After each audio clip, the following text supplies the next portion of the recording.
बेटा स्कूल जाते हो जी? कितना स्कूल जाता हो? कौन सी क्लास में हो? बेटा 5 में हूँ। अच्छा, ABC आती है? जी जी अंकल आती है। सुनाओ मुझे। ABCDEFGHIJK। तू तो भूल गया? नहीं नहीं अंकल मुझे अब आती है। नहीं आती बेटा? कहाँ आती है? अभी आती है, दिखाता हूँ अंकल जी। दोबारा सुनाओ। ABCDEFGHIJ।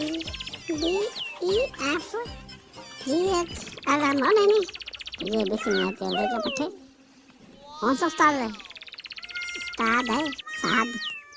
कौन सा साद? उनका साद वाला है मैं उस्ताद। अच्छा, वो तो कौन से, वो तो नायब टीचर है जो आपको ABC सिखाती। दोबारा सुनाओ अंकल, मुझे ABC दोबारा सुनाता हूँ। ABCDEFGHIJKLMNOPQRSTUV।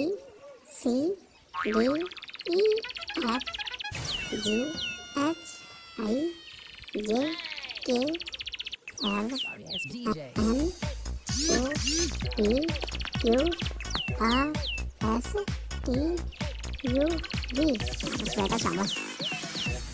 अब बेटा मुझे 1 2 सुनाओ। अंकल अंकल मुझे 10 तक आती है, तो सुनाओ बेटा सुनाओ। 1 2 3 4 5 6 7 8 9 10। शाबाश बेटा शाबाश। अच्छा बेटा ये सुनाओ, आपको जो है ना दिनों के नाम आते हैं? जी जी अंकल आते हैं। सुनाओ बेटा सुनाओ। Monday, Tuesday, Wednesday, Thursday, Friday, Saturday and Sunday. Oh good good बेटा गुड। अच्छा बेटा अच्छा, शाबाश शाबाश, मेहनत किया करो। शुक्रिया अंकल।